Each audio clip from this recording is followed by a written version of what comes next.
Echoes from the Mesa Prologue. Uinta Basin, Utah, 1,985. The dust was a living thing.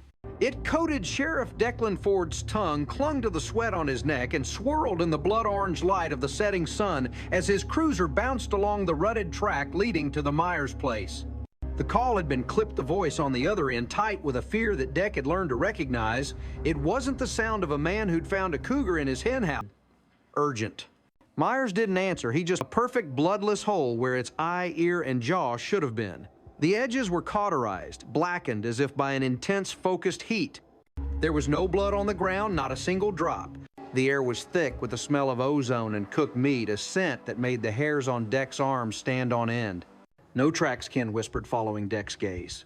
Not mine, not yours, not the cows. Nothing. It's like it was just placed here. Deck crouched his boots, crunching on the dry soil. He ran his flashlight beam over the ground. Ken was right. The earth was unnaturally smooth, disturbed only by the body. A few feet away, something glinted. It was a piece of metal, thin and silvery, about the size of a dinner napkin. It looked like crumpled aluminum foil. "What's this?" Deck asked, reaching for it. "Don't." Ken snapped, his voice sharp. He picked it up himself, his hands shaking. "Watch." He squeezed the metal into a tight ball in his fist. Deck could hear it crinkle. Then Ken opened his hand and tossed the wadded ball to the ground. In the twilight, it began to unfold. Silently, without a single crease or seam, it smoothed itself out until it was a perfect flat sheet, once more gleaming under the stars. Deck took a step back, his hand instinctively going to the grip of his revolver. "What in God's name?" "It gets worse," Ken said, his eyes wide. He led Deck a few paces further. There, pressed into the hard-packed earth, was an indentation, a perfect triangle, about 12 feet long on each side, pressed maybe 5 inches deep. It was as if something of immense weight had settled there, then lifted away without a trace. And scattered around the indentation were globules of a strange, translucent green substance. It looked like jelly shimmering faintly in the moonlight. Deck nudged a piece with the toe of his boot. It quivered but held its shape. "Found it this morning," Ken said, his voice barely audible. "The cow, the metal, this goo. Deck, something came down here. Something not from around here." Deck straightened up, the full weight of the scene settling on him. This was beyond his jurisdiction. This was beyond anyone's. He looked at Ken, seeing the terror in his friend's eyes, not just of what had happened, but of what would happen next. "We report this," Ken, Deck said, though the words felt hollow. "We call the FAA the Air Force."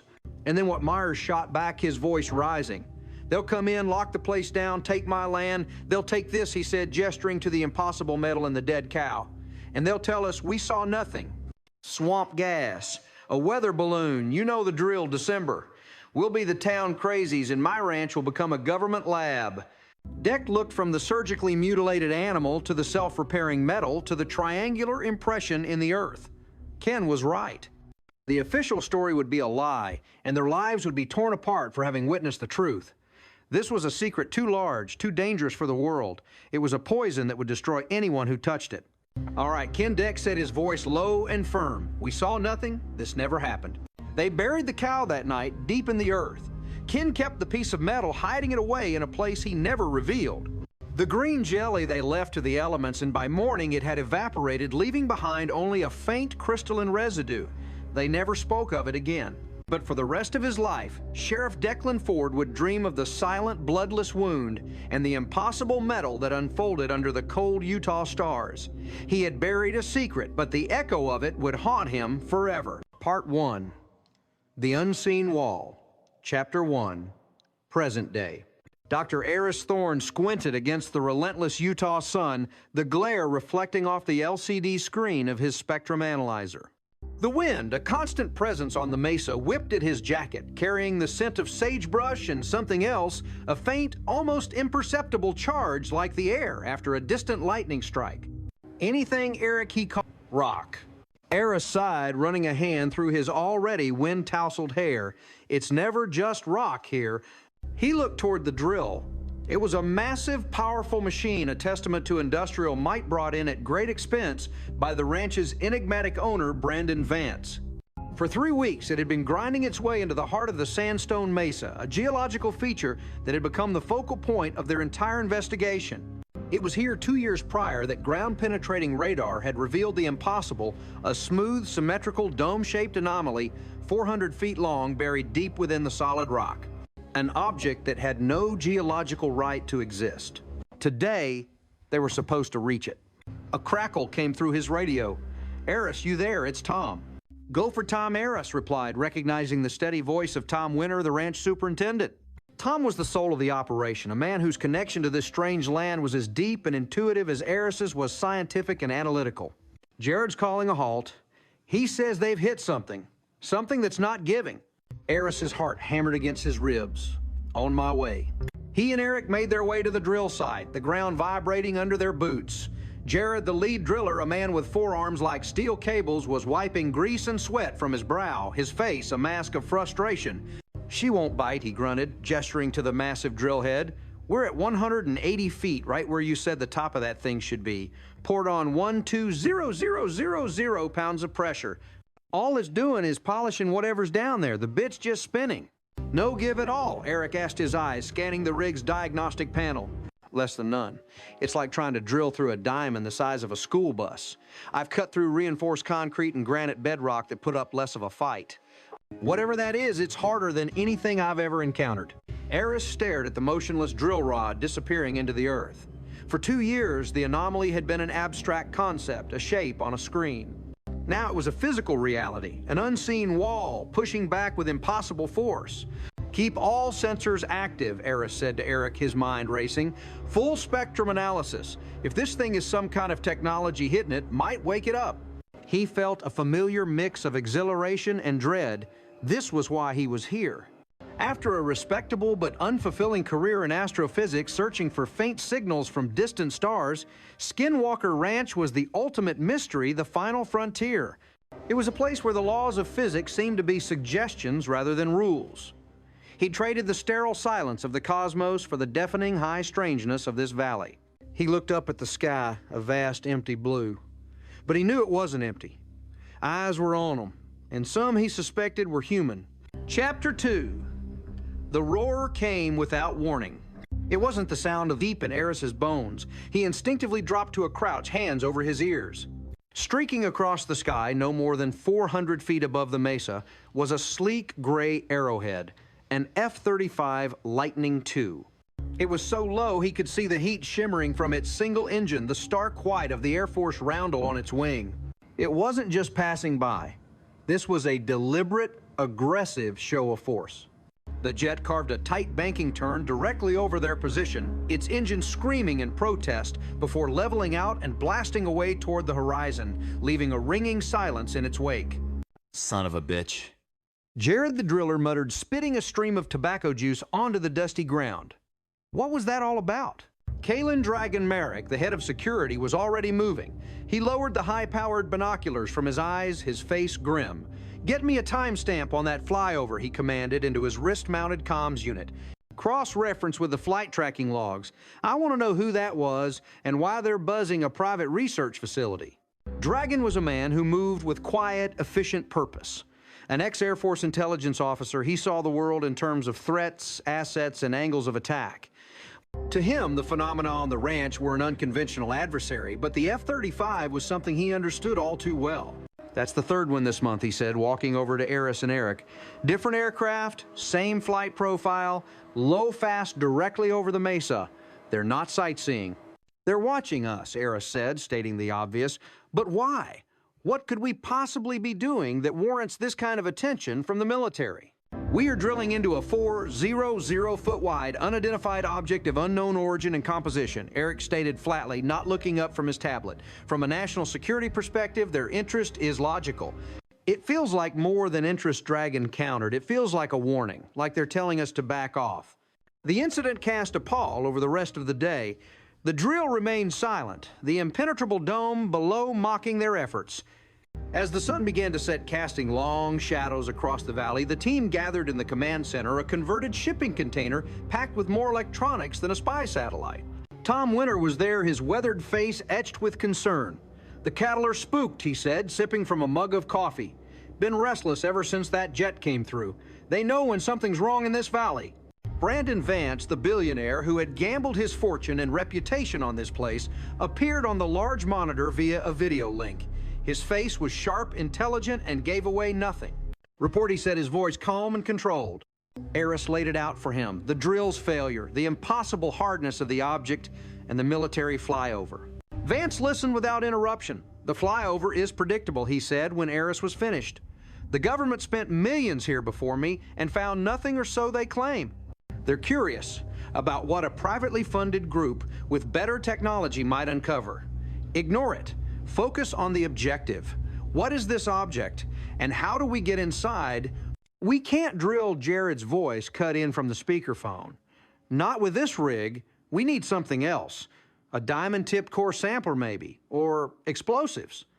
The object is inert. It's not emitting anything we can detect. It's a complete black box. As if on cue, a soft, insistent beeping began to emanate from Eric's Kraken station. Every head in the room turned. Eric's eyes were glued to his screen. A single sharp spike had appeared on his waterfall display, a clean, coherent radio signal cutting through the background noise. "What is it?" Eris asked, rushing to his side. Eric typed furiously, isolating the frequency. 1.618 gigahertz. Ground, Eric said, his brow furrowed. The signal is coming from above. A fixed point in the sky about 2,000 feet over Homestead 2. Homestead 2, one of the original dilapidated ranch buildings, was a known hotspot for paranormal activity.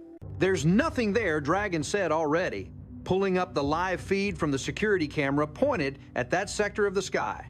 The screen showed nothing but the deepening twilight blue. "Our instruments say otherwise," Eric insisted. Eris felt a surge of adrenaline, the dome below the jet above, and now this phantom signal. It was all connected. "Let's go," he said, grabbing his portable spectrum analyzer.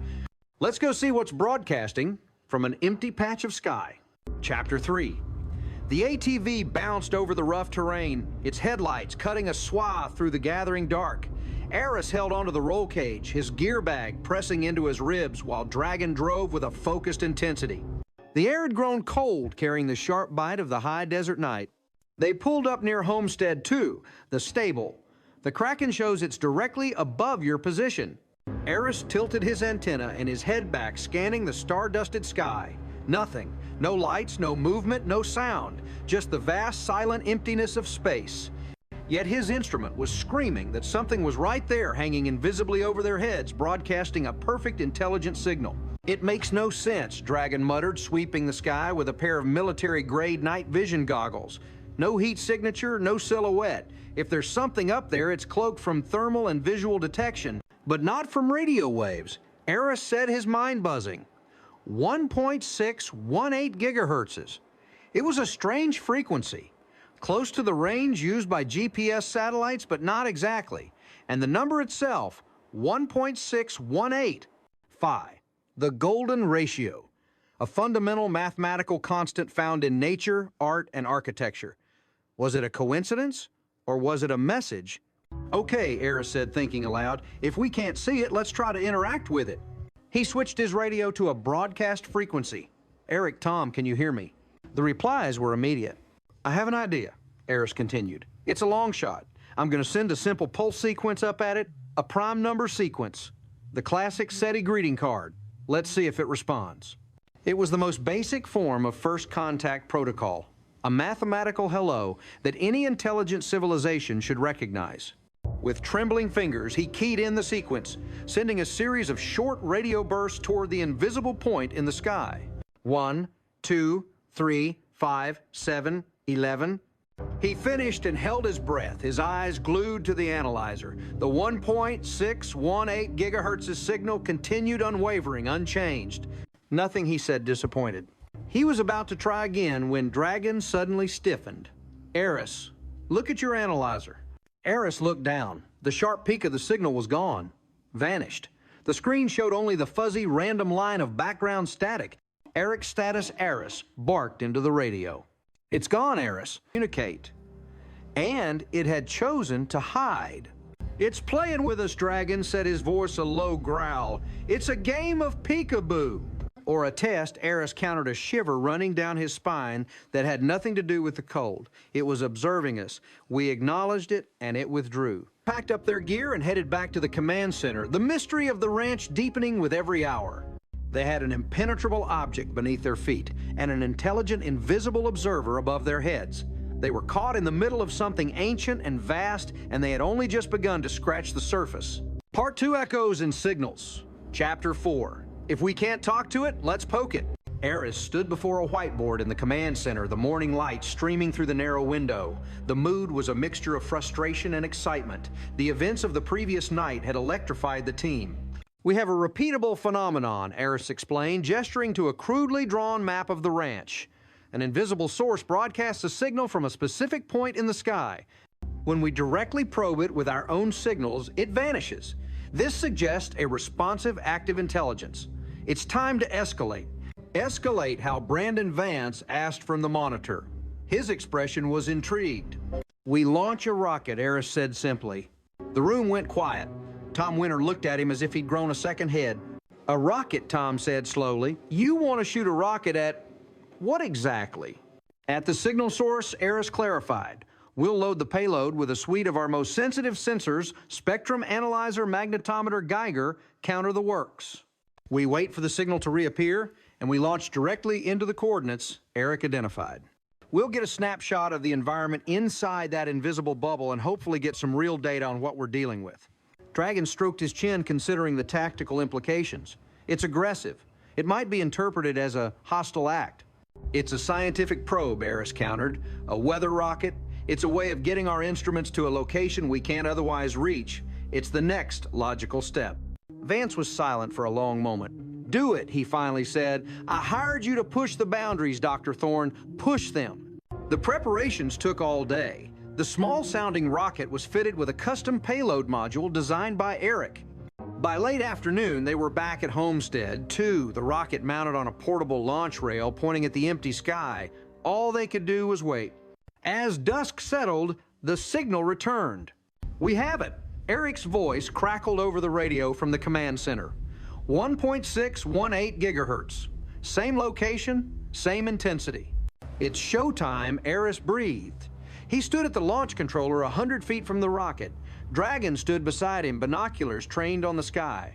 Launch in 5, 4, 3, 2, 1. Eris pressed the button. With a roar and a plume of white smoke, the rocket shot off the rail, a fiery dart aimed at the heart of the mystery. It ascended perfectly, a dwindling point of light. Payload telemetry is good, Eric reported. Approaching target altitude. Then, just as the rocket reached the invisible point, the 1.618 gigahertz signal vanished. Signal's gone, Eric said, a hint of disappointment in his voice. Just like last night, the rocket passed right through the target coordinates. All sensors are reading baseline. Nothing there. The rocket deployed its parachute, a small white blossom in the twilight, and began its slow descent. Damn it, Eris muttered. It saw it coming. It dodged. Excitement back in his voice. Do not hesitate, launch now, Eris commanded. He slammed the launch button. The second rocket screamed into the sky even faster than the first. Everyone held their breath, their eyes trained on the ascending light. And then the impossible happened. The rocket didn't just pass through the target zone. It stopped. One moment, it was a projectile moving at several hundred miles per hour. The next, it was simply hanging there. Suspended in the air, 2,000 feet up its engine flame, extinguished as if it had been flash frozen in a block of invisible gelatin. A collective gasp went through the team.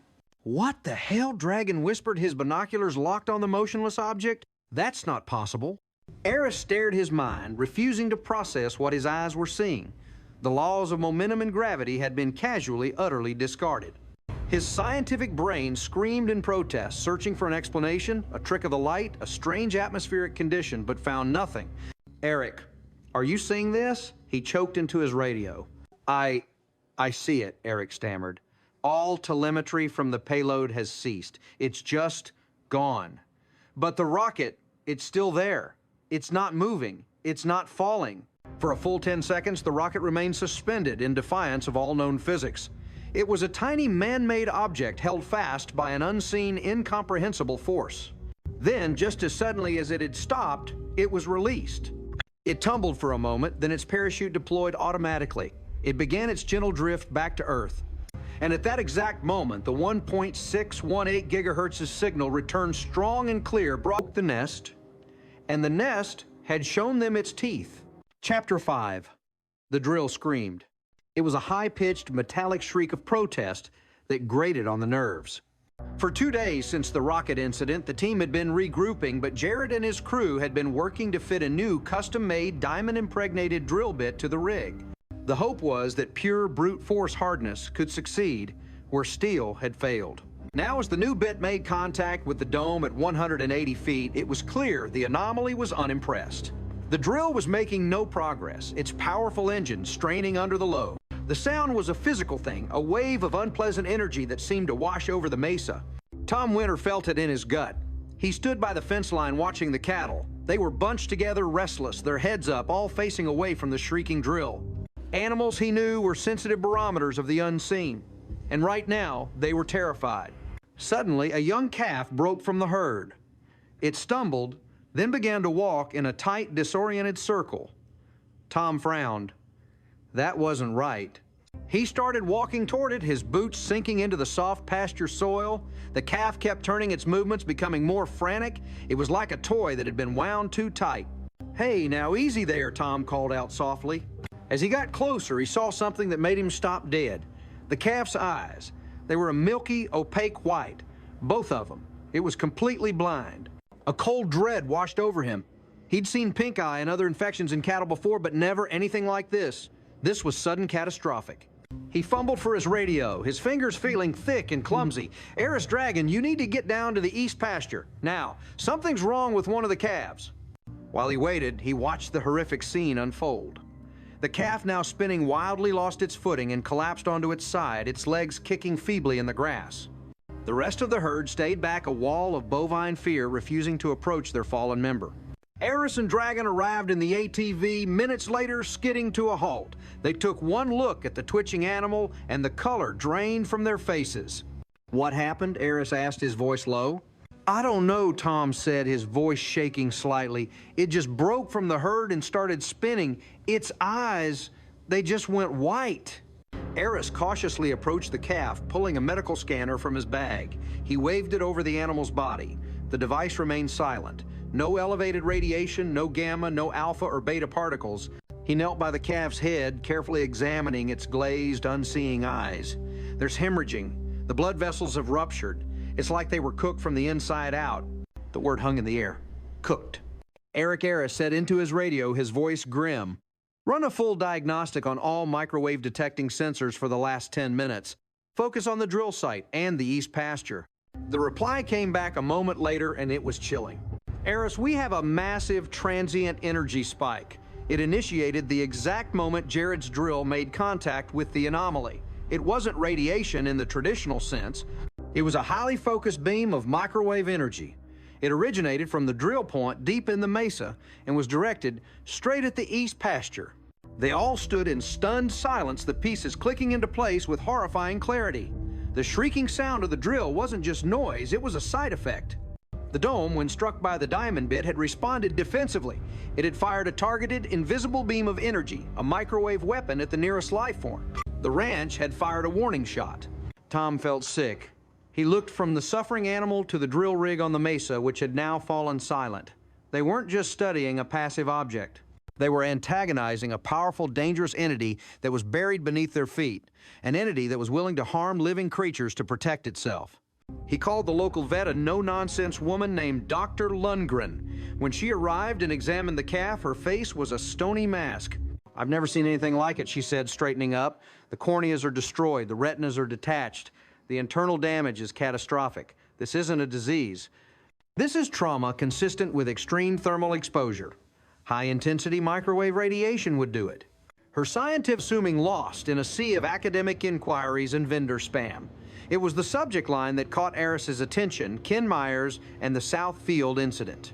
The sender was a man named Declan Ford. The name meant nothing to Eris, but Ken Myers was the ranch's previous owner, a figure shrouded in local legend. Eris opened the message. "Dr. Thorne, my name is Declan Ford. I was the sheriff of this county for 30 years. I've been reading about your work out at the old Myers place. The papers talk about science and research, but I know what's really in that ground. I was there. Did clean record. Not a man known for tall tales. They arranged a meeting. 2 days later, a sturdy, silver-haired man with clear, intelligent eyes walked into their command center. He moved with the slow, deliberate gait of age, but his handshake was firm. He looked around at the banks of monitors and blinking lights, a faint, sad smile on his face. Ken always knew this day would come, he said, his voice a gravelly baritone. He just hoped he'd be long dead before it did. They sat him down at the conference table. For the next 2 hours, Declan Ford talked and the team listened in rapt silence. He told them the story Eris had only glimpsed in the prologue of this mystery. He spoke of the call from a terrified Ken Myers of the drive out to the ranch on a hot summer evening in 1985. He described the dead cow with its surgical bloodless wound, the smell of ozone, the complete absence of tracks. Then he told them about the things they buried. There was wreckage, he said, his gaze distant as if seeing it all again. A piece of metal, silvery light as a feather. Ken crumpled it in his hand and it unfolded itself. No seams, no creases, perfect again. He called it living metal. He described the triangular indentation in the ground, a footprint of something massive and silent, and he described the green jelly. It was scattered all around, he said, translucent green globs. Didn't smell like anything, didn't feel like much of anything. We left it, and the next morning it was gone, turned to dust. He leaned forward, his eyes locking with Eris's.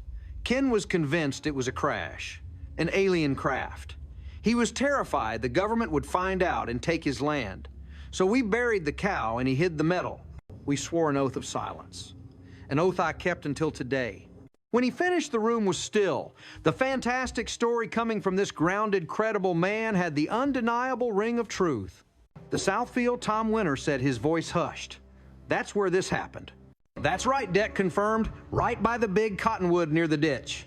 There's something you should see, Tom said. He brought up a drone image on the main screen. It was a shot of a large old cottonwood tree in the south field. Puncturing its upper canopy was a perfectly circular hole 10 feet in diameter, as if a giant cookie cutter had been punched through the leaves and branches. Declan Ford stared at the image. My God, he whispered, we never looked up. We were so focused on the ground, we never looked up. The pieces were falling into place. A crash. An object that came down through the trees struck the ground, mutilated a cow with its energy discharge, and left behind wreckage before leaving. Mr. Ford Eris said, his voice tight with excitement, this metal, do you have any idea what Ken Myers did with it? Deck shook his head slowly. He never told me. Said it was safer that way. For all I know, it's still hidden somewhere on this ranch. The revelation was a paradigm shift. They weren't just investigating a geological anomaly and some strange energy readings. They were investigating a 40-year-old UFO crash site. And the dome, buried in the mesa, could it be the main body of the craft that had crashed all those years ago? Chapter 7. Armed with Declan Ford's testimony, the South Field was transformed from a simple pasture into an archaeological dig site. The first order of business was the tree. They brought in Dr. John Kammerer, a certified arborist with a specialty in forensic dendrochronology, the science of analyzing trauma in trees. Kammerer was a meticulous, methodical man who found trees far more interesting than people. They began a systematic excavation of the drilling spoils pit the mountain of rock and clay that had been pulled from the borehole in the mesa. For days, they found nothing but sandstone and mud. And then Caleb, one of the younger team members, let out a yell. Guys, you need to see this. He was holding up a small, dark object. As Eris, Tom, and Eric rushed over, they saw it wasn't a rock. It was a clump of mud, and embedded in it was something that glinted. Carefully, Eris washed it in a bucket of water. It was a piece of metal, a small, twisted shard no bigger than his thumb. It was impossibly light. His heart-pounding Eris took out a pair of pliers, and with some effort squeezed the shard, bending it in half. He set it on the sifting screen. Slowly, silently, it began to straighten itself out until it was perfectly flat again. Living metal, just as Declan Ford had described. The discovery sent a shockwave of validation through the team. This was it, hard, physical proof. Then hours later came the second discovery. Tom, sifting through a fresh load of spoils, found it, a clump of translucent gelatinous material, the color of jade mixed in with the gray mud. The green jelly Tom breathed his eyes wide. It was real, all of it. The old sheriff's story wasn't a memory, it was a road map. They carefully bagged the jelly and the metal shard for analysis. They had found the scattered debris. Now, they were more certain than ever that the main prize, the source of it all, was the dome waiting for them deep inside the mesa. Chapter 8. The lab results came via a secure video conference with Dr. Mitchell Power, the curator of botany at the Natural History Museum of Utah. He was an expert in ancient ecosystems. The samples you sent were fascinating. Dr. Power began his academic enthusiasm palpable even through the screen. Let's start with what you called the jelly sample. He shared his screen showing a microscopic image of the green substance. Initially, we thought the green color might be from some kind of algae, he explained. But under analysis, we found no biological structures, no chlorophyll. The color is not organic. However, the substance itself is. It's a plant-based polymer, a slime. But the truly remarkable thing is what we found in the slime. He switched to another image. It was filled with tiny, black, jagged particles. This, he said, is charcoal, specifically burnt plant material. The sample is saturated with it. This indicates it was present during an intense fire event. We're talking about an ancient, massive wildfire. He then moved on to another sample they'd found in the spoils, a piece of what they thought was petrified wood. This piece, Dr. Power said, showing them images of its cellular structure, is not wood. It's the stem of an aquatic plant, something like a cattail or a reed. It has large pore spaces for transporting oxygen, which is typical of plants that grow in waterlogged, low-oxygen environments. He paused for effect. What you have here is evidence of an ancient wetland, a swamp or a marsh that was subjected to an intense fire and then somehow was buried 180 feet deep inside solid sandstone. A stunned silence filled the command center. Dr. Aris said slowly, trying to wrap his head around the implications. Geologically, how is that possible? A wetland deposit inside a Mesozoic sandstone formation. Dr. Power smiled wryly. Geologically, it's not. The processes that form sandstone happen over millions of years, compressing sediment under immense pressure. It would obliterate any organic matter like this. To find a preserved burned wetland inside the Morrison Formation is, from a conventional geological standpoint, completely and utterly impossible. When the call ended, Aris walked to the whiteboard and began to sketch. He just gave us the answer, he said, his voice electric with discovery. We've been thinking about it all wrong. He drew a picture of a prehistoric landscape, a lush swamp filled with reeds and ancient plants. Imagine this place millions of years ago, he said. A wetland. Now imagine something coming down from the sky. He drew a craft, a dome, crashing into the swamp. An object of immense energy and exotic materials. The impact generates incredible heat, a massive fire, just as Dr. Power described. It flash burns the surrounding vegetation, creating the charcoal and the jelly. The craft damage sinks into the soft, muddy bottom of the swamp. He then erased the drawing and sketched the mesa as it was today. Over geological time, he continued. The swamp dries up. Sedimentary layers build up, and through pressure and time, they lithify into sandstone, forming the mesa. But the craft, with its advanced technology and powerful energy field, creates a kind of protective bubble around itself. It preserves a pocket of the original crash site, the mud, the burnt plants, the water preventing it from being crushed by the geological pressure. It becomes a tomb, a time capsule. He stopped and tapped the drawing of the dome, buried in the mesa. We're not drilling into a solid object. We're drilling into a preserved crash site. The dome is the craft, and it's surrounded by a debris field of ancient burned swamp, all sealed inside the rock like an insect in amber. The theory was audacious, mind-bending, and it fit every single piece of evidence they had. Declan Ford's story, the memory metal, the green jelly, the impossible geology, the defensive microwave blasts. It all pointed to one staggering conclusion. They had found it. Part 4, The Dumb, Chapter 9. The knowledge changed everything. They were no longer prospectors searching for a geological oddity. They were archaeologists excavating a tomb. The mission was no longer just to drill, but to penetrate the protective shell of the craft without provoking another defensive reaction. Eric Brandstrom devised a new plan. The microwave blast was a response to a high-frequency vibration, he theorized.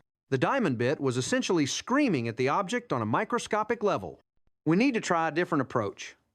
Low frequency, high pressure. We'll use a slow hydraulic press drill head. We won't try to cut it, we'll try to push through it. It took another week to get the new equipment on site. The mood during the final push was one of tense, reverent anticipation. As the new slow-moving drill head began its descent, the entire team gathered in the command center, their eyes glued to the monitors. The air was thick with a silence that felt heavier than sound. The drill reached the 180-foot mark. On the screen displaying the drill's pressure sensors, the numbers began to climb steadily. 1,000,000 pounds of pressure. 2,000,000, 3,000,000. The drill was pushing, but the dome was holding. No energy spikes, Eric reported, his voice calm. It's not reacting like before. 4,000 pounds of pressure. Suddenly, the pressure reading dipped sharply, then stabilized. "We're through," Jared's voice crackled over the speakerphone, thick with disbelief. "The outer shell, we just punched through it." A wave of relief and excitement washed through the room. They had breached the tomb. "Advance the beacon," Eris commanded. The beacon was a small cylindrical probe containing a suite of sensors and a fiber optic camera. It was designed to be pushed through the borehole ahead of the drill. Slowly, carefully, they advanced the beacon into the void beyond the dome shell. "Camera is active," Eric announced, putting it on the main screen. The monitor flickered to life, showing a grainy black and white image. It was dark, but the beacon's small LED provided a pool of light. They weren't in a solid object, they were inside a space. The image was confusing, disorienting. They could see a surface about 10 feet away. It wasn't smooth. It was covered in complex, shifting geometric patterns. The patterns weren't just etched on the surface. They seemed to be moving, flowing into one another like oil on water, creating shapes that seemed to defy conventional three-dimensional perspective. It was like looking at a living, breathing M.C. Escher drawing. "My God," Eris whispered. "It's the interior wall." As they pushed the beacon further in, something else became apparent. The light from the LED wasn't reflecting properly. The surface seemed to be absorbing it, drinking it in. The further the beacon moved from the wall, the darker the image became, as if the space itself was swallowing the light. Then a new signal appeared on Eric's screen. It wasn't the 1.618 gigahertz's ghost. This was different. A complex repeating burst of data across a huge range of frequencies. "It's talking," Eric said, his fingers flying across his keyboard trying to decode it. "It's not language, it's mathematics. Pure data. Complex quantum equations, star charts for systems I don't recognize, biological data for unknown life forms." The beacon was now in the center of the interior space. The camera image was almost completely black, the light from its LED utterly consumed. And then they saw it. For a split second, something moved through the darkness. It was not a solid object, but a shape made of pure shadow, a void in the void that blotted out the faint background light. It was vast, silent, and ancient. The moment the shape passed, every screen in the command center went dead. Every light went out. The roar of the generators outside sputtered and died. They were plunged into absolute darkness and silence. A cascade of system failures all at once. An electromagnetic pulse, a powerful directed EMP that had fried every piece of active electronics on the entire ranch. The dome had issued its final warning. Epilogue. They worked by flashlight and moonlight, a team of 21st century scientists reduced to pioneers. It took 2 days to get the backup generators running. Most of their sensitive equipment was destroyed. The data from the final breach lost forever, saved only in their memories. The borehole was sealed. When they tried to send a simple plumb line down, it stopped at 180 feet. The hole the drill had made in the dome shell had closed. The living metal had repaired itself. The tomb was sealed once more. They had done it. They had found and touched an intelligence beyond human comprehension. They had proven that we are not alone, and the price of that knowledge was a return to the dark. On the third day, as the sun rose over the silent, wounded ranch, they heard the sound of an approaching helicopter. It wasn't a military jet. It was a sleek, black, unmarked Augusta Westland, a craft favored by clandestine government agencies. It landed softly in the field in front of the command center. The side door slid open and a single man stepped out. He was dressed in a simple, perfectly tailored dark suit. His face was impassive, his eyes hidden behind sunglasses. He walked directly toward Eris Dragon and the rest of the stunned team. He didn't offer a hand or an introduction. Dr. Thorne, he said, his voice calm and devoid of emotion. He knew their names, a remarkable effort. You've gone further than anyone before you. Who are you, Dragon demanded, stepping forward, his hand instinctively moving to where his sidearm would normally be. The man in the suit ignored him, his attention focused solely on Eris. For your own safety and for the safety of others, the man said, you will stop. Your funding is being terminated. Your access to this property is revoked as of this moment. You will leave and you will not speak of what you have found here. You can't do that, Eris protested. This is private property. What we found, it belongs to humanity. The man in the suit allowed himself a small, cold smile. You found a sleeping giant doctor. Your poke was the equivalent of a child throwing a pebble at a nuclear submarine. You're lucky it only responded by turning off your toys. The next time it may not be so gentle. He turned to leave, then paused. And for the record, he added, looking back at them, it doesn't belong to humanity. We are merely its custodians, and it is our job to ensure it is not disturbed. He stepped back into the helicopter and it lifted off the thud of its rotors, the only sound in the vast Utah silence. Eris and his team stood and watched it disappear, left alone with their impossible knowledge. They had opened a door that could never be closed. They knew the truth was not out there among the stars. It was right here, buried deep beneath their feet, sleeping, waiting, and jealously guarded. Their work was not over. It had just begun. Part 5, The Shadow War, Chapter 10. The silence that followed the helicopter's departure was more profound than the EMP blast had been. It was the silence of defeat of a universe that had suddenly violently shrunk. They were no longer explorers on the verge of the greatest discovery in human history. They were exiles. Brandon Vance had arranged for their extraction.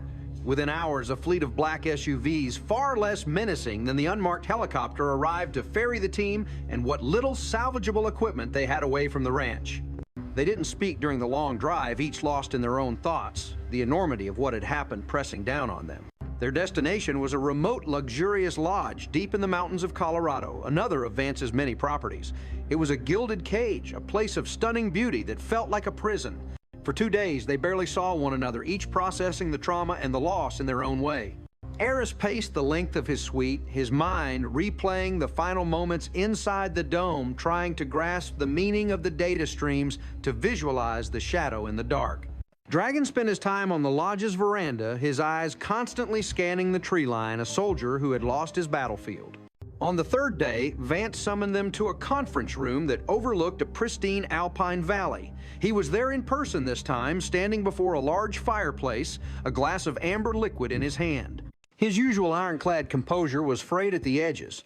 A fire burned in his eyes that had nothing to do with the hearth. They took it, he said, his voice a low, dangerous growl. My project, my discovery, my property. They came onto my land, and with a quiet threat, they nationalized the greatest secret on earth. He took a long sip from his glass. This is not over. The objective has changed. We are no longer simply trying to understand the phenomenon. We are now fighting the conspiracy that hides it. He looked around the room, meeting each of their eyes. The man in the suit called them custodians. I want to know who they are. What agency do they work for? How long have they known about the object in the mesa? What else are they hiding? I am prepared to allocate a significant portion of my personal fortune to answering these questions. This is no longer a scientific expedition. It is a counterintelligence operation. A new energy filled the room, replacing despair with a cold, hard resolve. They have the location, the hardware, and a 40-year head start, Dragon said, speaking for the first time in days. His voice was steady, analytical. We have nothing but our memory of the events. We have more than that, Eris interjected, stepping forward. He looked haggard, unshaven, but his eyes were bright with a feverish intensity. They wiped our electronics, but they couldn't wipe our minds.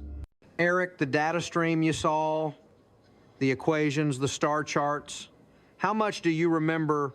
Eric Brandstrom, who had been staring blankly at the floor, looked up. He pushed his glasses up his nose. I ran a mnemonic sequestration routine as soon as the data started flowing.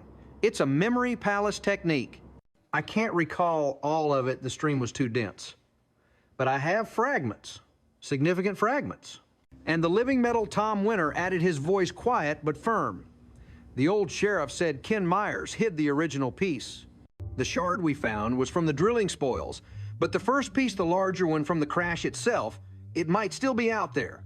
Vance nodded, a grim smile touching his lips. Excellent. Then we have our first missions. Eric, I will provide you with a secure air-gapped server and whatever computational resources you require. Reconstruct everything you can. Eris, you will work with him. Build a theoretical model of what we saw. Tom Dragon, you will find Declan Ford. We need to know everything he remembers about Ken Myers. His habits, his friends, his secret places. We are going on a treasure hunt. He drained his glass and set it down with a decisive click. They drew a line in the sand. It's time we kicked it in their eyes. Chapter 11. The new headquarters was a ghost in the machine. It wasn't a physical place, but a decentralized encrypted network designed by a team of cybersecurity experts Vance had on his payroll. They communicated through anonymized channels, their data spread across servers in a half-dozen different countries. They had become a conspiracy fighting a conspiracy. Eric worked tirelessly in his digital fortress, his mind the key to their only remaining data. He filled virtual whiteboards with complex equations that Eris struggled to comprehend. They were glimpses into a physics that was centuries, perhaps millennia, ahead of their own. It's not just propulsion or energy, Eris explained to Vance during a secure video call. What Eric is rebuilding points to something far more fundamental.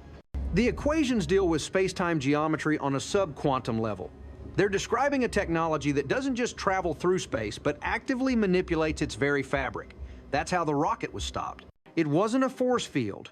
They created a localized pocket of space-time where momentum ceased to exist. Meanwhile, Dragon began his hunt for the custodians. He activated a network of old contacts, ghosts from his former life in Air Force intelligence. He called in favors that were years old, bartering scraps of information, navigating the treacherous world of whispers and shadows. The pushback was immediate and absolute. His contacts, who could normally find information on the most deeply buried black projects, came back with nothing. Worse, some of them went silent. Their encrypted accounts suddenly deleted, their phone numbers disconnected. I'm not just hitting a wall, Dragon reported to the team.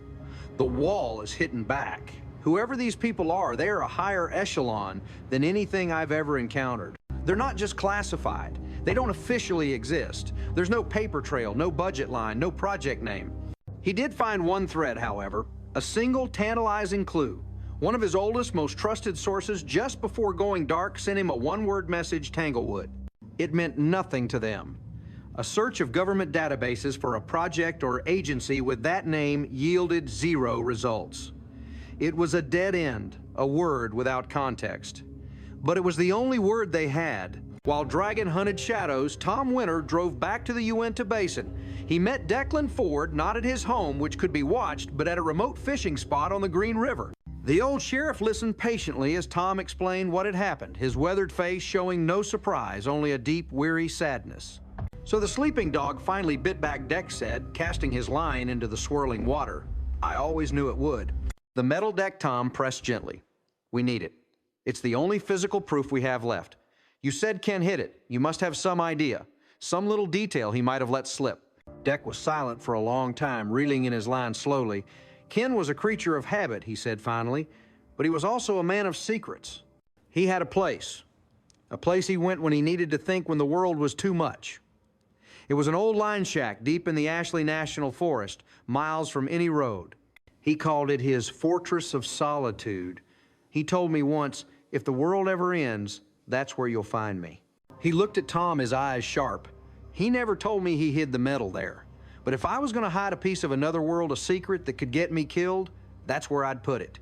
He drew a map on the back of a napkin, its lines sketched from a 40-year-old memory. It won't be easy to find. It's probably fallen to ruin by now, but it's a start. As Tom took the map, a feeling of hope, the first he'd felt in days, warmed him. They had a destination the hunt was on. Chapter 12. The line shack wasn't on any modern map. Following Declan Ford's hand-drawn directions, Tom and Dragon spent 2 days in a 4X Ford truck, navigating overgrown logging roads in the vast wilderness of the Ashley National Forest. When the road became impassable, they continued on foot hiking for 6 hours through dense pine and aspen groves, the air growing thin and cold. They found it in a small hidden meadow, just as Deck had described. It was barely standing. The roof had collapsed and the log walls were slowly surrendering to the forest floor. It was a ghost of a building, a testament to a forgotten time. Ken Myers was a private man, Tom said, surveying the ruin. He was hiding from more than just the government, Dragon added, his eyes scanning the perimeter of the meadow. He was on edge, acutely aware of how exposed they were. The custodians might not exist on paper, but he felt their presence like a pressure in the air. They spent the rest of the day searching their hope, dwindling with the setting Sunday. They combed through the collapsed structure, pried up rotting floorboards, and scanned the entire meadow with a metal detector. They found old tin cans, a rusted axe head, and spent rifle casings, but no sign of the exotic metal. "It's not here," Dragon said, finally wiping sweat and dirt from his brow. "Either Deck was wrong, or someone got here first." Tom stood by the stone fireplace, the only part of the shack that was still intact. He ran his hand over the cold, rough-hewn stones. Ken Myers had built this with his own hands. It was a personal space, a sanctuary. Think like Ken Tom murmured to himself, "Where do you hide the most important thing in your life? Not where it's easy to find. You hide it in plain sight." His eyes scanned the stonework. One stone near the base of the hearth was a slightly different color, its mortar less weathered than the others. Using the flat end of the axe head they'd found, he began to chip away at the mortar. It was newer, softer. It came away in chunks. With a final grunt of effort, he worked the stone loose. Behind it was a dark, hollow space. Reaching inside, his fingers brushed against something wrapped in oilcloth. It was heavy. Carefully, he pulled it out. His hands shaking, he unwrapped the package. Inside, resting on the faded cloth, was a piece of metal. It was a flat, silvery sheet about the size of a legal pad, cool to the touch.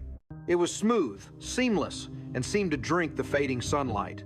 It was the original piece, Ken Myers' secret, their proof. Dragon let out a long, slow breath. Vance is going to want to see this immediately. As Tom rewrapped their prize, Dragon walked to the edge of the meadow, pulling a small, sophisticated bug detector from his pack. He swept the area. The device remained silent until he pointed it toward a tall pine tree at the far end of the clearing. It immediately began to chirp a quiet, insistent alarm. Dragon's blood ran cold. He walked toward the tree, the chirping growing louder. High in the branches, almost invisible against the bark, was a tiny black disc no bigger than a coin. It was a state-of-the-art surveillance device, a directional microphone and camera solar-powered. It was active. Someone had been watching the shack. Someone had been listening to their every word. Tom Dragon said into his comms unit, his voice deadly calm, "We have the package, but we have a problem. We've been compromised." The custodians knew they were there. The Shadow War had just turned hot. Chapter 13. There was no time for shock. Dragon's training took over a cold wave of adrenaline that sharpened his senses. "Leave the bug," he said to Tom, his voice a low, urgent whisper. "They know we found it. Disabling it only confirms that we know they're watching. We play dumb. We act like we found nothing, and we're leaving disappointed. We move now." He shoved the bug detector back into his pack. Tom, his face pale, quickly replaced the loose stone in the fireplace, leaving the hollow space empty. He kicked some dirt and debris over the fresh mortar chips to conceal their work. They had to make it look like a failed search. The oilcloth-wrapped metal was now a lead weight in Tom's backpack. "We walk out the way we came," Dragon instructed. "Normal pace. Look tired, look frustrated. Don't look at the trees, don't look for them. They're here." The 6-hour hike back to the truck was the longest of Tom Winter's life. Every rustle of leaves, every snap of a twig sent a jolt of fear through him. He was a rancher, a man of the land, but this was a different kind of predator. He could feel unseen eyes on his back, a pressure that was more than just paranoia. Dragon walked with a calm, steady gait, but Tom could see the tension in his shoulders, the way his hand never strayed far from the satellite phone clipped to his belt, their only link to the outside world, a link that was likely being monitored. They reached the truck as dusk painted the sky in shades of purple and orange. The vehicle was, as they had left it, coated in a layer of dust, seemingly untouched. "Check it," Dragon commanded. He stood watch, slowly scanning the dense forest surrounding them, while Tom did a thorough sweep of the truck. Under the chassis inside the wheel wells, behind the dashboard, he looked for anything that didn't belong. "It's clean," Tom finally announced, his voice tight. "They didn't need to bug the truck," Dragon said grimly. "They know where we are. They're tracking us by satellite, or they have a team on the ground. Get in, drive, don't speed." The drive down the mountain was a nightmare of winding unlit roads. At every switchback, Tom expected to see a roadblock of black SUVs. At every straightaway, he expected headlights to flare to life in his rearview mirror. But there was nothing. Just the vast, empty darkness of the forest. "They're letting us go," Tom said, his knuckles white on the steering wheel. "Why? Why let us leave with the metal?" "Because the chase is part of the message," Dragon replied, his eyes never ceasing their scan of the roadside. "They're showing us their reach. They're telling us that there's nowhere we can go where they can't find us. They're not after the package, not yet. They're after us. They're trying to see what we do with it, who we take it to." They drove through the night, stopping only for gas at a small deserted station in a one-street town. They didn't use credit cards. Dragon paid with cash. They didn't speak to anyone. They were ghosts trying to outrun a machine they couldn't see. By dawn, they were crossing the border into Colorado, the precious, impossible artifact in their possession, the unseen enemy shadowing their every move. Chapter 14, the secure lab was a vault. Buried 3 stories beneath one of Brandon Vance's Aspen chalets, it was shielded from all forms of electronic surveillance. Here, for the first time in days, the team felt a fragile sense of safety. Vance, Eris, and Eric were waiting for them. The atmosphere was electric as Tom placed the oilcloth package on the sterile stainless steel table in the center of the room. With reverent hands, Eris unwrapped it. The metal lay gleaming under the harsh laboratory lights. It seemed to absorb the light rather than reflect it its surface, a paradox of shadow and silver. It was perfectly smooth, with no discernible grain or texture. It felt cool to the touch, almost cold despite the warmth of the room. "My God," Vance breathed his usual cynicism replaced by raw awe. He reached out a hand but stopped just short of touching it. Eric Brandstrom, however, showed no such hesitation. He approached the table, his eyes wide with a scientist's hunger. He gently picked up the sheet of metal. "The mass is wrong," he said immediately, his voice filled with wonder. "For a metallic object of this density and size, it should be at least twice as heavy. The atomic bonds, they must be structured in a way we don't understand." He carried it over to an electron microscope. For the next hour, he and Eris subjected it to a battery of non-invasive tests, their voices, a low murmur of scientific jargon, and excited exclamations. Dragon gave Vance a full debrief of the mission, including the discovery of the surveillance device. Vance's face hardened. So Tanglewood is their operational name for this. And they're not just watching the ranch, they're watching anyone who gets close to the truth. They've been watching that shack for years, maybe decades. "They're professionals," Dragon said. "Their tradecraft is flawless. They let us walk away with the prize to see who we'd run to. They followed us here. This facility is secure." Vance stated, though, a flicker of doubt crossed his features. "No facility is ever truly secure from an enemy with unlimited resources," Dragon countered. "We're on their radar now, all of us. We are no longer a private research group. In their eyes, we are a hostile intelligence network." The weight of his words settled on the room. They had crossed a line. There was no going back to their old lives. Suddenly, Eris let out a sharp, indrawn breath. "Brandon, you need to see this." They gathered around the large monitor displaying the feed from the microscope. The image showed the surface of the metal magnified 10,000 times. It wasn't smooth at all. It was a dense, interlocking network of geometric patterns, almost like a microscopic circuit board. And as they watched, the patterns were slowly, subtly shifting, reconfiguring themselves. "It's not just a material," Eris said, his voice trembling with excitement. "It's a machine, a programmable nanoscale machine. That's why it can repair itself. It's not healing. It's rewriting its own structure." Then Eric made the final crucial connection. He brought up another screen displaying the complex equations he had salvaged from his memory of the dome's data stream. "The patterns," Eric whispered, pointing back and forth between the 2 screens, "they match. The geometry of the metal surface is a physical representation of the mathematics. This isn't just a piece of the craft's hull." He looked up at the team, his eyes blazing with a terrifying, brilliant realization. This is the key. Chapter 15. The discovery that the metal was a key unlocked a new frantic phase of their research. It wasn't a key for a lock, it was an interface, a Rosetta Stone for a physics they were only beginning to imagine. The data stream from the dome wasn't just a broadcast Eris theorized pacing in front of a digital whiteboard covered in Eric's equations. It was an activation signal. The dome was trying to communicate with this piece to wake it up. They began a new series of experiments.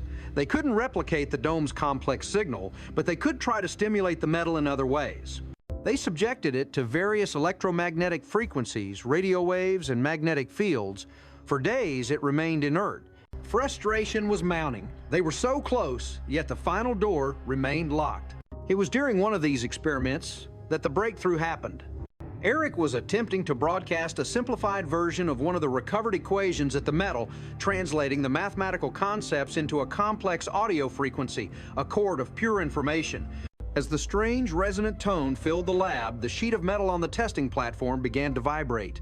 A low hum emanated from it, and the microscopic patterns on its surface began to shift and flow rapidly. "We have a response," Eris yelled.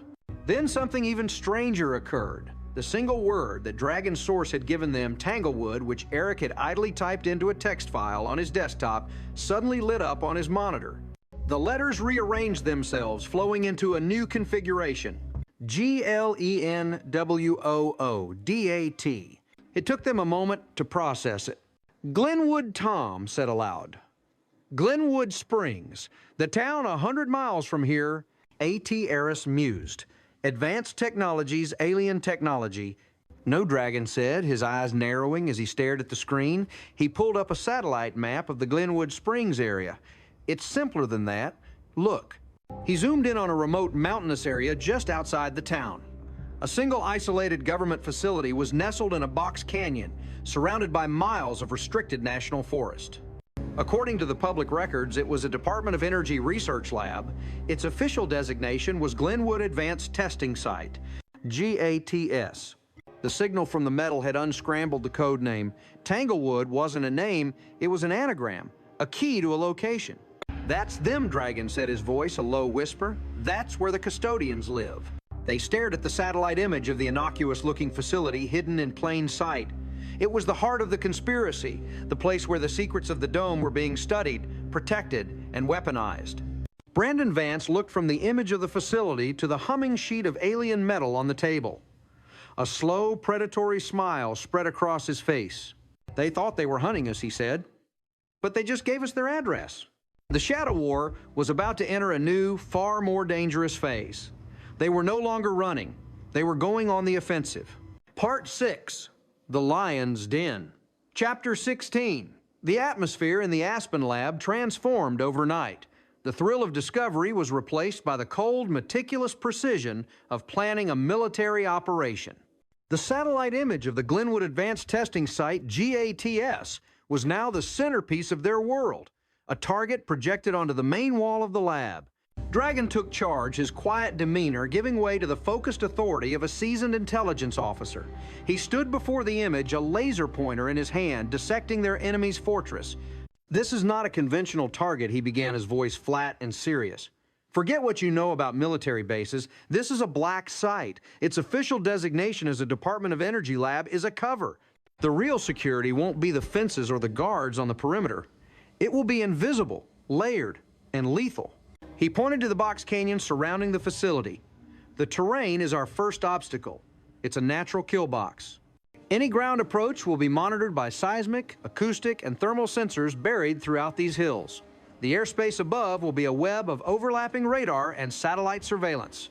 They chose this location for its isolation and defensibility. Brandon Vance, seated at the head of the table, listened intently. "So a direct assault is suicide. We knew that. What's our way in?" "We don't go in, we get invited," Dragon stated. "But first we need leverage. We need to know what they know." The focus shifted to Eris and Eric, who were huddled over the humming sheet of metal. "This artifact is our only advantage," Eris said, looking up. "They know we have it, but they don't know we've activated it. They don't know it led us to them.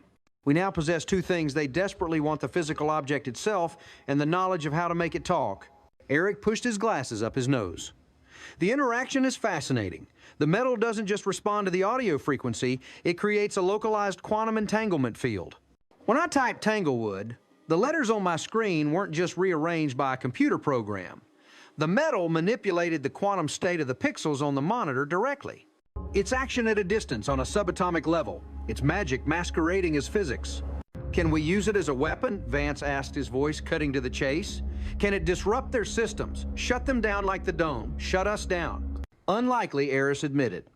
"The dome's EMP was an immense discharge of raw power. This key is an instrument of communication, of fine manipulation. Using it as a weapon would be like using a scalpel as a sledgehammer. We could do more damage to ourselves than to them." The plan began to form audacious and incredibly risky. They wouldn't try to break into GATS. They would lure one of its key personnel out. They're scientists, first and foremost, Eris argued. They're driven by the same curiosity that drives us. We need to create bait so irresistible they can't ignore it. We will dangle a piece of the truth in front of them and see who bites. Vance's resources were mobilized with ruthless efficiency. His corporate intelligence network, normally used for hostile takeovers and market manipulation, was turned toward a new target. They began to build profiles of the senior staff at GATS using whispered rumors and deeply buried public records to piece together the identities of the custodians. The shadow war had begun in earnest. Chapter 17. Posing as a pair of geologists surveying for a new ski resort development, Dragon and Tom checked into a hotel in the heart of Glenwood Springs. The town was charming, a postcard of Colorado mountain life, but beneath the surface they could feel the presence of the facility. It was in the way the locals' eyes lingered a moment too long, the unusual number of residents with short military-style haircuts, the subtle but constant presence of government vehicles on the streets. They spent their days in the mountains hiking the trails that offered distant, heavily obscured views of the GATS facility. From a vantage point several miles away, using a powerful telescopic lens, Dragon observed the comings and goings. "It's a ghost town," he reported back to the team via an encrypted channel. "Minimal surface activity. All logistics seem to happen at night. The real facility is underground. I'm seeing massive ventilation shafts disguised as rock formations and what looks like a geothermal power plant. They're completely off the grid." Their evenings were spent in the hotel bar, a popular spot for locals. They nursed beers and listened. They learned that the DOE lab was the town's largest employer, yet no one seemed to know what actually went on there. The employees were quiet, insular, and kept to themselves. They were well-paid ghosts who lived among the townspeople but were not part of them. On their third night, they got their first real break. A man sat down next to Tom at the bar, his face flushed with alcohol. He was complaining loudly to the bartender about a system failure at work. 40 years I've worked there. The man slurred his voice, a mixture of pride and frustration. Since Tanglewood was just a Quonset hut and a prayer. Now it's all fiber optics and quantum relays, and they still can't get the damn cryopumps to stabilize. Dragon, sitting in a booth nearby, felt a jolt. Tanglewood. He casually pulled out his phone and, using a facial recognition app cross-referenced with Vance's personnel files, identified the man. He was a senior cryogenics engineer at GATS nearing retirement, a man who had been there from the beginning. Dragon and Tom didn't engage him directly. They just listened as the old engineer grumbled inadvertently, revealing invaluable intelligence. The facility relied on a massive aging cryogenic cooling system, a potential weak point. And more importantly, he confirmed that the Tanglewood project was not new. It had been active for at least 4 decades. The custodians had been studying the dome since the original crash. As they left the bar, Dragon noticed a man in a corner booth who had been nursing a single glass of water for 2 hours subtly lower his phone. They were being watched. Their cover as geologists had not been enough. The town itself was part of the security system. They were inside the lion's cage, and the keepers were well aware of their presence. Chapter 18. The Bait was an academic paper. Authored by Dr. Eris Thorne, its title was Deliberately Obscure, a Theoretical Framework for Isotropic Nanoscale Reconfiguration in Crystalline Metallic Lattices. It was a masterpiece of scientific misdirection. It described in purely theoretical terms the exact properties of the living metal, but it attributed them to a hypothetical material that could be synthesized in a lab. It was the truth wrapped in a plausible lie. Vance pulled strings, cashed in favors, and secured Eris a speaker's slot at a highly exclusive invitation-only symposium on advanced physics being held in Aspen. The guest list was a secret, but Vance's intelligence confirmed it was heavily populated by senior scientists from the Department of Defense and the Department of Energy. It was a hunting ground. "You will be walking into the heart of their territory," Dragon warned Eris as they prepped him. "They will be analyzing your every word, your every gesture. They will try to get inside your head." "Let them try," Eris said, a grim determination in his eyes. He had spent weeks rehearsing with Eric, mastering the complex theories, preparing for the intellectual combat to come. The key, the actual sheet of metal, would travel with him. It was housed in a custom-built briefcase made of lead and other exotic shielding materials. It was undetectable by any conventional scanner, but its presence was a comfort, a silent partner in the deception. Tom Winter, in the role of Eris's personal assistant, would be the guardian of the briefcase. The plan was simple. Eris would present his paper, dropping a breadcrumb of impossible science. He would make himself the most interesting person in the room, a scientist who had theoretically conceived of a technology that the custodians knew was very, very real. He was painting a target on his back, hoping to draw out a specific kind of predator. They knew GATS would have people at the symposium. They were betting that the temptation to learn what Eris really knew would be too great for them to resist. They were counting on the intellectual arrogance of the custodians, their belief that they could control any situation and extract any information they desired. As Eris stepped onto the stage in the elegant Aspen conference hall, the briefcase containing the alien key resting on a small table beside the podium, he felt a strange sense of calm. The years of searching for faint signals from the stars had been a prelude to this moment.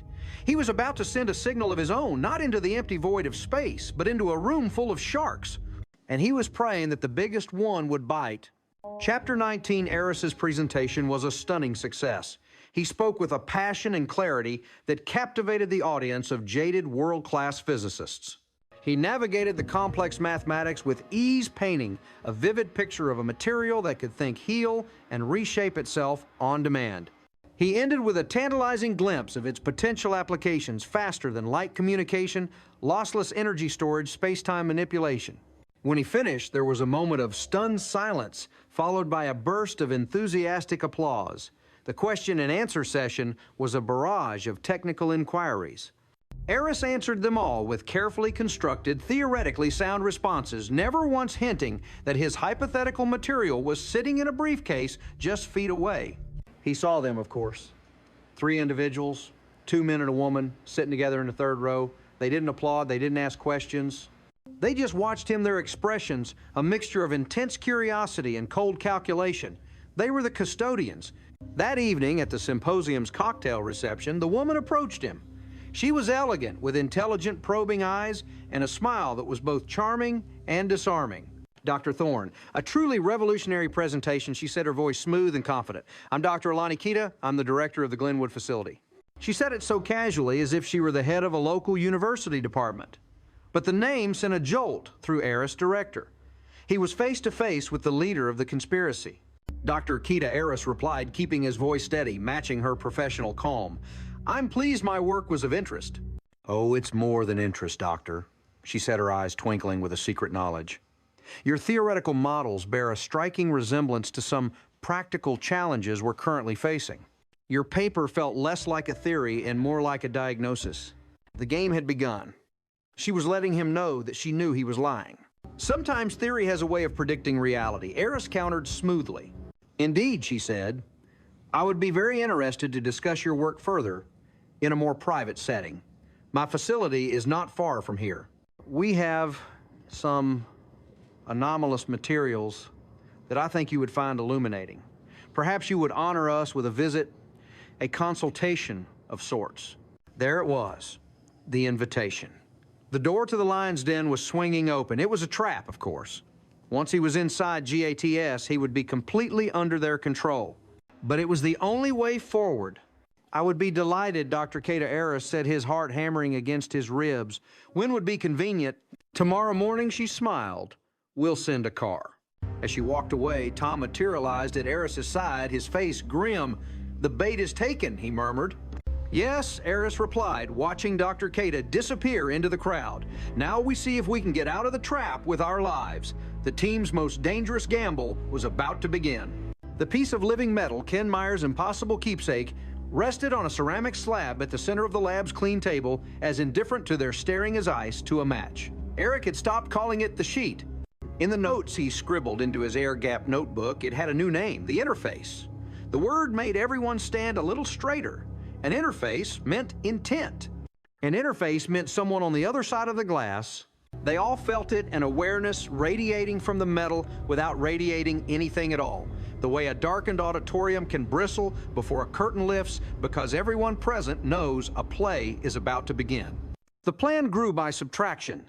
They couldn't brute force GATS Dragon had reviewed every permutation on the whiteboard and eliminated them like bad lab cultures. He kept coming back to one constraint: if the interface actually mediated a conversation, it had to be used in a way that didn't reveal where they were using it. No emissions a signals van could triangulate. No RF burst to hang a warrant on. No microwave squeal to wake the thing under the mesa and swat their herd again with heat.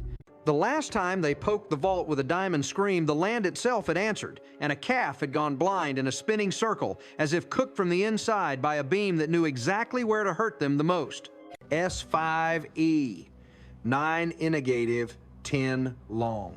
And later, when the beacon slipped into the dome's night like a firefly, everything that could be fried was fried. Their ranch became an ash of dead circuits in one breathless ordered surgical flash. S5, E9 in negative, 10 long. No second invitations to that kind of blackout. So Eris proposed to Heresy. "We stopped thinking in terms of signals," he said, fingers tapping the edge of the table the way he tapped a pen when equations were close. "We think in terms of fields." He wasn't trying to be mystical. He was being literal. The dome had frozen a rocket mid-flight, not by pushing against it, but by rewriting the rules inside a tiny bubble of world and making momentum meaningless there. S5E, 9 in negative, 10 long. If the interface was built of the same logic geometries instead of commands, then maybe the right thing to send wasn't a message at all. Maybe it was a shape. They began with silence. Dragon cut every wire that didn't need to exist. The lab within the mountain under Vance's chalet was already triple-skinned by design, but he made it a monastic cell, Faraday mesh nested inside ferrite paint. They unplugged clocks, then the lamps, then the comfort of music. When the soundproofing swallowed their breath back at him, Eris wheeled in what looked like a child's science fair contraption, a low hand-cranked flywheel attached to a belt that turned a ring of copper and graphite in a slow, deliberate dance. "No inverters," he said. "No switching supplies. The grain of the power must be continuous. Nothing that chirps." He set 3 metronomes beside it. One ticked out a rhythm at 61.8 BPM, one at 38.2, one at 100 because Tom couldn't help adding a drummer's compromise. Phi over 2 Eris smiled, and one stubborn cowboy, the joke loosened shoulders that had been locked for days. Eric cued his experiment. He didn't broadcast numbers this time. He sculpted them in space.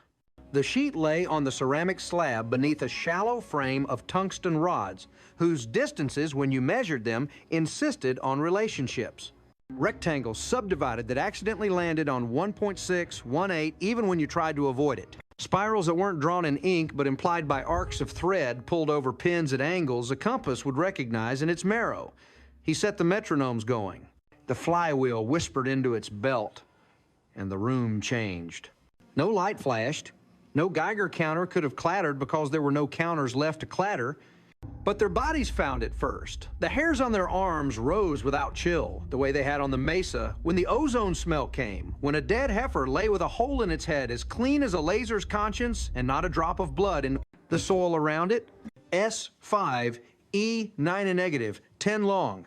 The sheet's edges softened. Not with heat, the slab remained cold, but with a kind of decision. Eric would later say that if you could slow time enough to watch raindrops plot their fall, you'd see the metal do what those drops do. Right as gravity persuades them to stop being cloud and start being rain, it chose a shape. The surface's microcircuitry, which under the electron scope had once rearranged like a city viewed from orbit where traffic lights reprogrammed themselves to route ambulances, flowed. Patterns nested into patterns like the floor plans of hypotheticals. Dragon watched with a soldier's superstition. If it wakes, he said, we may be about to meet a thing that practices us the way we practice drills. No one answered. In that holy quiet, the metronomes fell into phase. The tick became one tick. Eric's eyes shone. Phase locking, he breathed. Then he stopped because the sheet breathed. Not up and down, in and deeper. A shallow bell of space depressed above it, air bending as if the table had learned gravity in a new language. The tungsten rods quivered and settled. Threads pulled taut across invisible curves.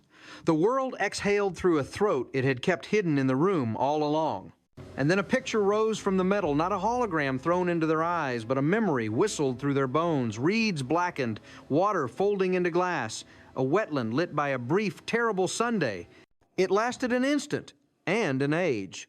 When it faded, Tom's hand found the table like a man steadying himself after a wave. The swamp, he whispered, inside the rock. The reeds, fossilized and charred, had been analyzed as if a museum exhibit had bloomed 180 feet below their boots inside a Mesozoic sandstone where such a thing had no right to exist. S5, E9-10 long. The metal had shown them what it remembered, or what it wanted them to remember. Eris didn't dare speak the way a diver doesn't dare shout near whales. He let his mouth form the shape of a question and then not ask it aloud. The answer came anyway. Numbers arrived not in their ears, but in the flinch of muscles and the geometry of breath. A spiral opened, a star field sketched itself so quickly his eyes watered. They weren't points you could match to a home astronomy app. They were coordinate transforms. Not where the stars were, where they would be when light from them was old enough to greet. It isn't telling us who it is, Eric said softly. It's telling us how it thinks. Dragon's voice returned with edges. So think back.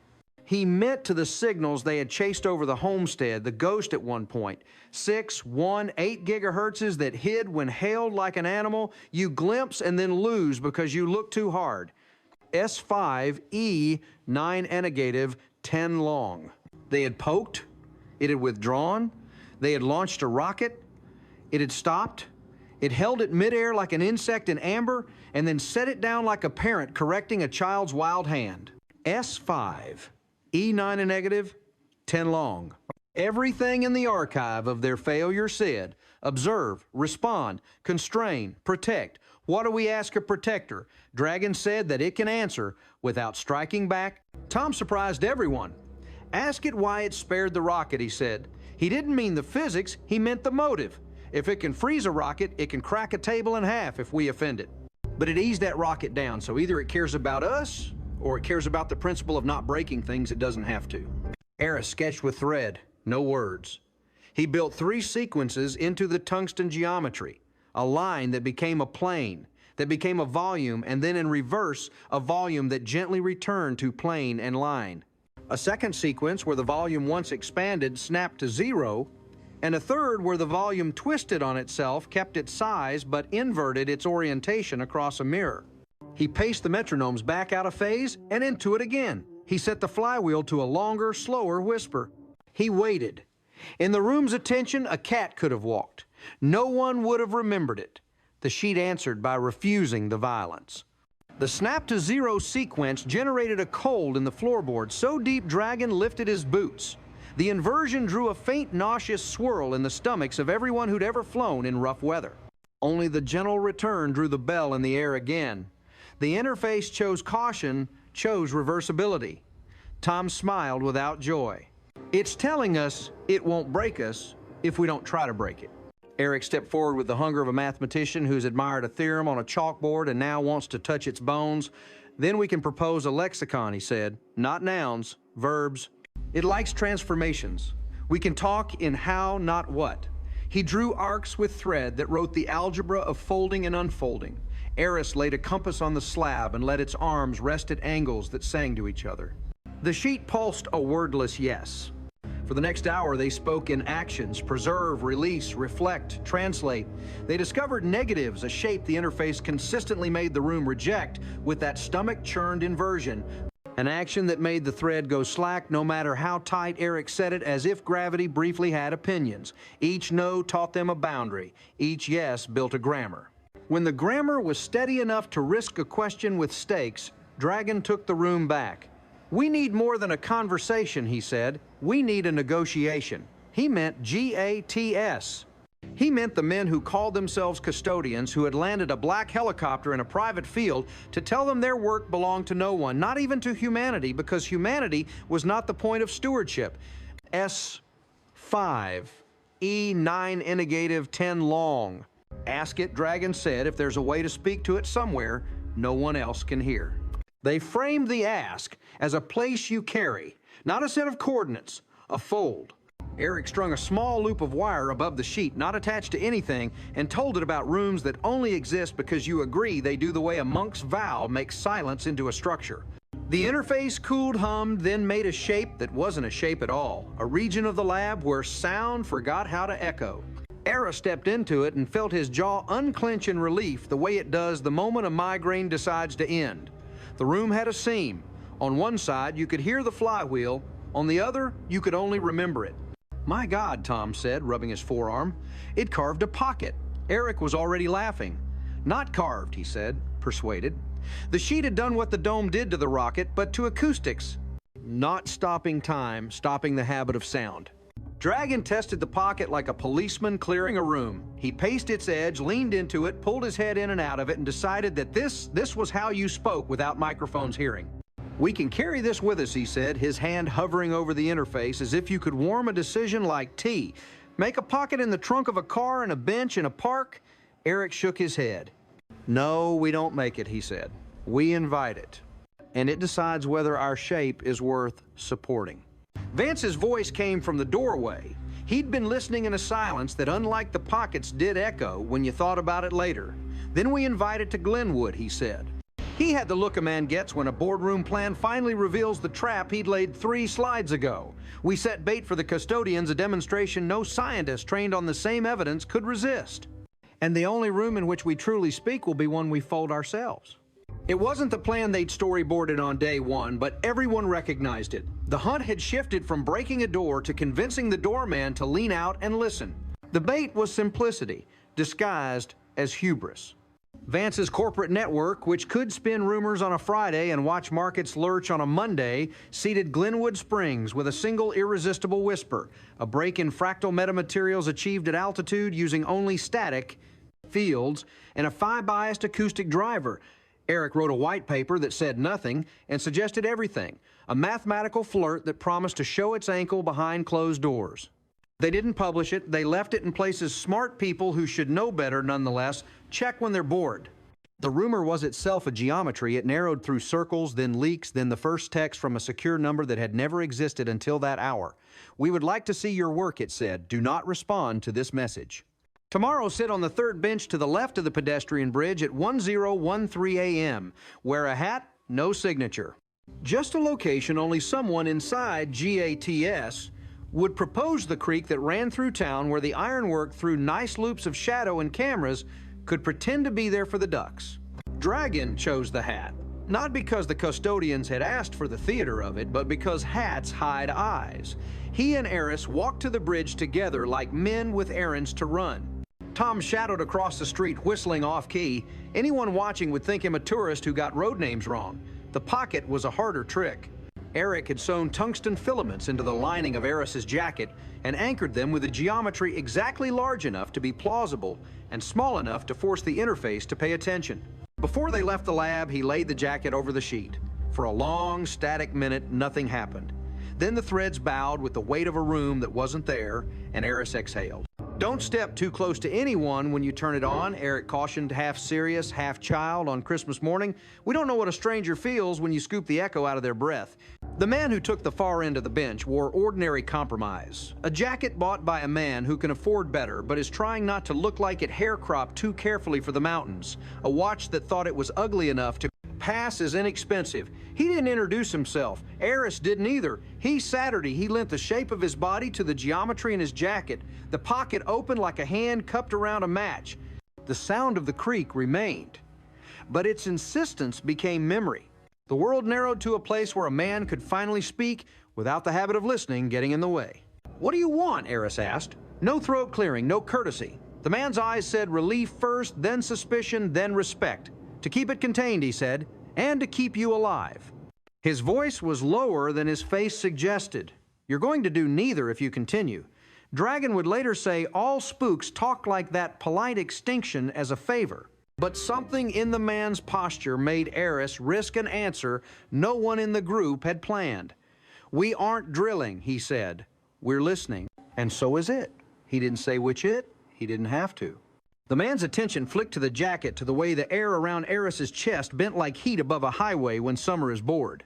He frowned the way mathematicians frown when someone shortens proof by a page in a way no one thought possible. You brought it with you, he said, incredulous, reckless. He adjusted his watch band. Somewhere in the hills, a satellite might have blinked. Dragon's fingers traced the bench's edge like a man who could snap wood without leaving splinters. Names, he said finally. We risked ours already. The man smiled without liking himself for it. If I give you mine, we'll have to move you tonight, he said, and I like your friends too much for that. He leaned forward uncannily, close to the pocket's skin. You're talking to it as a process, he said to Eris, not as a thing. We don't know what it is, Eris admitted, but we know how it prefers action. He glanced at the creek. It prefers to return a stone to the surface rather than shatter it against the bottom. The man's eyes warmed like a teacher's when a student's answer jumps to the curve. Then you already understand more than most of my colleagues, he said. The object under your mesa is not a vehicle. It is not a weapon. It is a conservator. It fell or was placed into an ecosystem and did what all good archives do. It preserved what it touched. Eris thought of reeds turned to glass in a pocket of time and mud suspended in geology because a dome enforced patience on stone. S5E, 9 10 long. He thought of the EMP that had blacked out everything from camera to generator, the way a museum's fire suppression will drown an exhibit if a match is struck too near. S5E, 9 10 long. You call yourselves custodians, Eris said. The man didn't ask how he knew. We didn't choose the name, he said. It was given. We inherited the oath when others failed it. Failed at how Tom's voice came from behind them lighter than his boots. He had drifted in under the bridge's shadow. The man sighed. By mistaking curiosity for permission, he said, your predecessors used diamonds to scream at it. He made a tiny turning motion with 2 fingers, like a bit, contacting a surface and singing. It answered like any organism subjected to pain. It lashed out at the nearest creature not because it wanted to hurt the animal, but because it wanted the screaming to stop. It has learned too. It aims its warnings better now. The calf circling wide-eyed. The guilt that had sat in Tom's chest like a rock was not erased, but it finally had a place to set down. If you know that Tom said, "Why didn't you help us?" before we heard it, the man's face held a grief that didn't fit tidy under a job description. Because every time we show our hand, he said someone cleverer and crueler than you learns what we know. We know you're at Glenwood, Dragon said. The man's expression didn't change, which was how Eris knew they were right. No, he replied. You know one name we let exist. We never stand where the map says we do. But it's enough. He paused. There's a window, he said too casually for comfort. You've opened it by waking your interface. He looked at Eris's jacket again. It will expect a formal exchange. Expect, Eric would say later, was the wrong verb. But in the moment, Eris took it as a lifeline. How, he asked. The man folded his hands, and for the first time since he had sat down, he sounded like a scientist rather than a warden. Except 3 constraints, he said. First, no electronics. Not because it hates them, but because they conflate the conversation with their own chatter. Second, no cutting, grinding, drilling. You know why. He didn't need to say it. Microwave warning, blindness, grief, S5, E9 10 long. Third, you must agree to reciprocity. If it shows you a shape, you must show it one. If it tests a rule, you must test one. As equals. As equals to what Vance asked from nowhere, he had ghosted down the far side of the bridge like a man who had learned how to enter rooms while other men spoke. The man on the bench looked at him not like a billionaire, but like a problem you solve with patience. That he said you'll learn only at the window. He stood 2 nights from now, 10 miles north of your old fence line, where the cottonwood bears a scar. The hole in the canopy was a perfect circle, as if a cookie cutter for sky had been pressed through leaves decades ago, and the sheriff had once said, we never looked up. S5, E9 10 long. If you bring weapons, you'll never find the field. If you bring cameras, you'll capture nothing but your own anxieties. Bring the jacket. Bring Eris. Why me? Eris asked. Because it already knows your rhythm, the man said. Because it chose to shut itself off only after you spoke primes at it, and you felt that withdrawal like an answer. S, 5, E, 9 10 long, and because of Ken Myers. He nodded at Tom's silence. The oath you broke wasn't his. It was his kindness. You'll have to decide if you break it again. He walked away without a handshake. Dragon didn't follow. They'll watch us, he said. They might even guide us. But that's a leash, not a favor. He looked at Eris's chest, where the air still remembered how to be quiet. If we go on our feet. The cottonwood was older than anyone's first bad decisions. At night, its leaves made a black noise against stars. The hole above its crown framed a small, stubborn patch of December sky like an oculus in a ruined temple. They came without phones, without Dragon's comfortable weight of a sidearm, without even a flashlight. Vance had insisted on bringing the sheet itself wrapped in oilcloth, then wool the way Ken Myers had once preserved it from rust and notice. But Eric argued the interface had given them permission to carry its logic in the jacket. The slab could stay in the vault. In the end, they brought both, not to show strength, to show respect. The field didn't switch on like a light, it unfolded like a pity. One moment they were 3 men under a tree, the next they were 3 men on the floor of a drowned library. The ground remembered being wet, not with water, but with the idea of water. The air turned thick without damp. And from the east pasture, a wind came that wasn't wind at all, but a subtle pressure like a hand on a door, reminding a hinge it existed. "It's here," Tom breathed, and the cottonwood creaked as if agreeing. Eris laid the jacket on the soil and knelt. Eric had sewn a fresh sequence into the lining. Not primes this time, but a braid of transforms that if you had the right eyes read, like "We Propose Parody." He set the metronomes in his head, 61, 8, 3, 8, 2, and placed his palms a hand's width above the cloth. The room responded. The bell of air depressed. Beneath his hands, the jacket rose as if buoyed by a tide in a dimension that didn't wet his skin. He imagined what he'd say if words were allowed. "Thank you," he thought instead. And the ground under his knees went slightly softer, as if the mesa itself wanted him to know it had heard.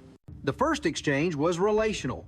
The interface drew them a cube that wasn't a cube, each corner resolving into a spiral that refused to meet itself. Eris answered with a mirror of it, then gently inverted one face. The world tilted like a memory. Tom swore softly.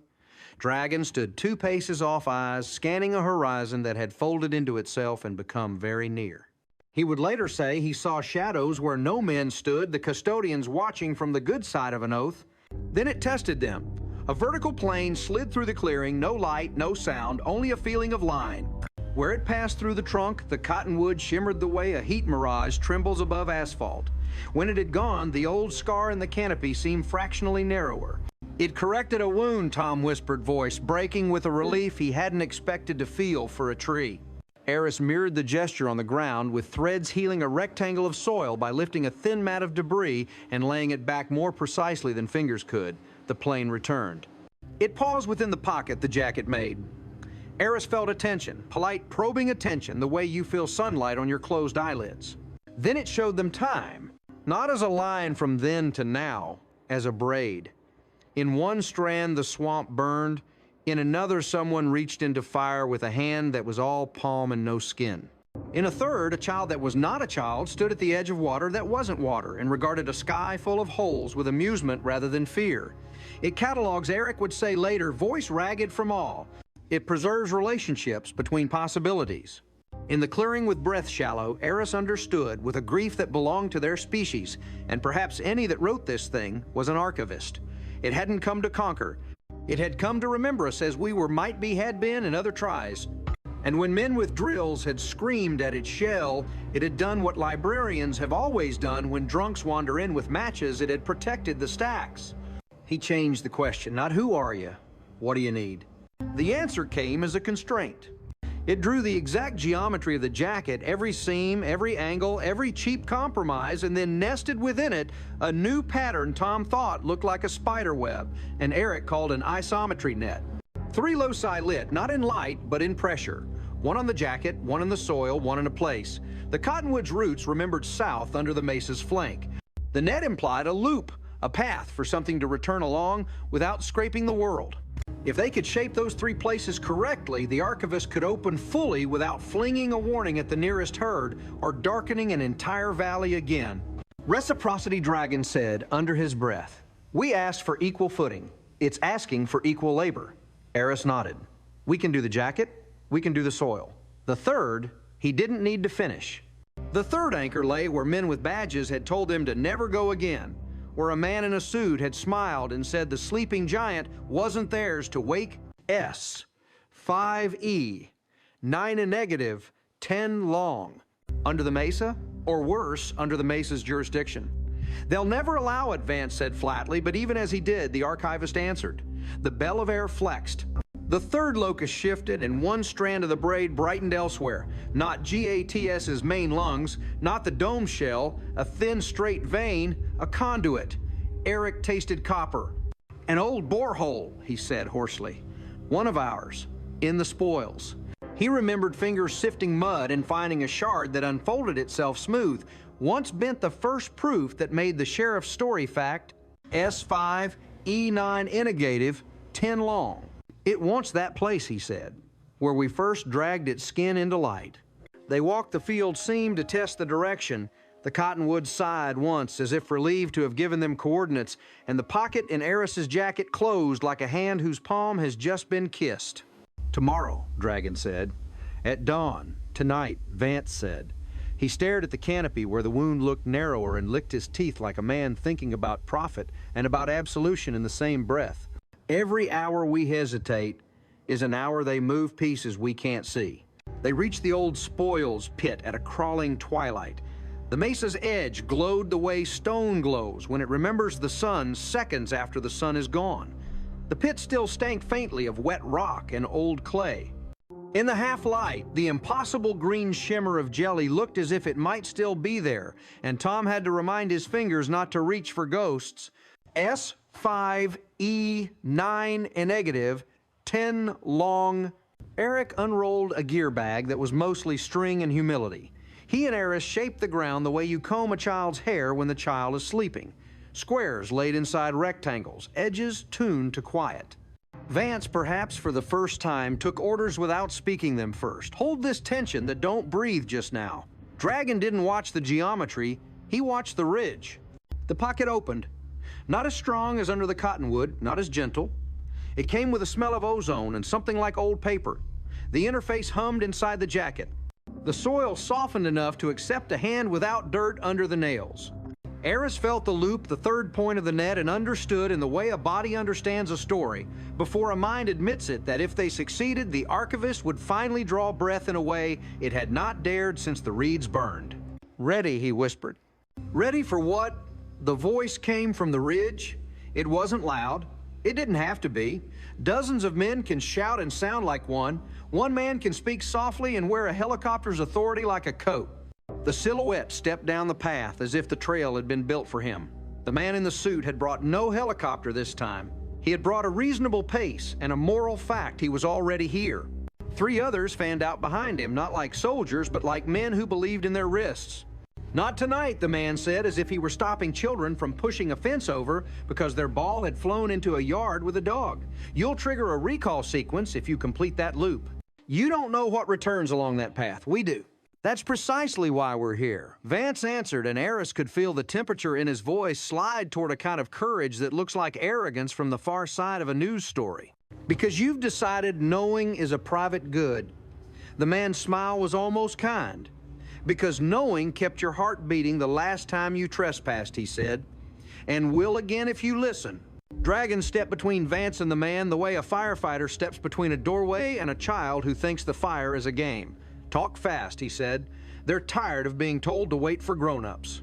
The man's jaw worked once. The dome doesn't belong to you, he said. It doesn't belong to us. We are not its jailers. We are its gardeners. There's a difference. He nodded at the geometry in the dirt. And your net is elegant. Unfortunately, you've made it on a battlefield. Eris would have argued, would have offered reciprocity in a shape the archivist could read, but the pocket had other plans. It flexed without his invitation. The jacket lifted off the soil an inch and lay back down like a heartbeat. The air's bell went deeper than it had under the cottonwood. The third locus, the one they had just closed, brightened in pressure. The loop completed itself. The world did not explode. It remembered. Not their world. The world the archivist had kept folded in its lungs for a geological blink. The swamp rose around them without water. The smell of char returned without smoke. And from the center of a void that wasn't a hole and wasn't a mouth, something stepped through that looked like the absence of light, shaped by patience. No silhouette, no limbs, A correction. It touched the geometry with a thought disguised as attention, and the thread sang a note no ear evolved to hear. Eris felt that note in his teeth. The man in the suit took half a step back and became, for the first time in Eris's memory, a person rather than a function. He was afraid. "Close it," he said, and there was no threat in the words, only pleading. The archivist answered before Eris could. It reached without moving and mapped them, not their faces, their tendencies. Vance's hunger, Dragon's discipline, Tom's loyalty, Eris's question. It accepted all four. Reciprocity. And then it asked for something they did not expect.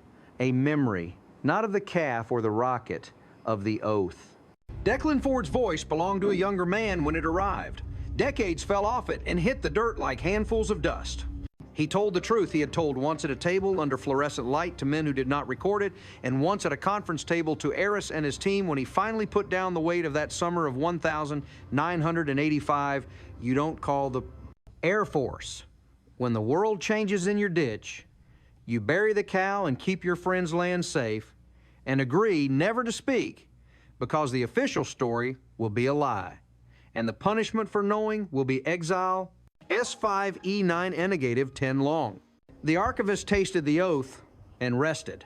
"We didn't just inherit the artifact," the man in the suit said softly, eyes on the moving darkness. "We inherited that oath. You think it makes us jailers. It makes us kin to the best part of your sheriff." He raised his hands to show he held nothing. "Please, if you care about preservation, don't force a full open. It won't send a hello, it will send a recall, and recall means extraction." Extraction of what Vance asked.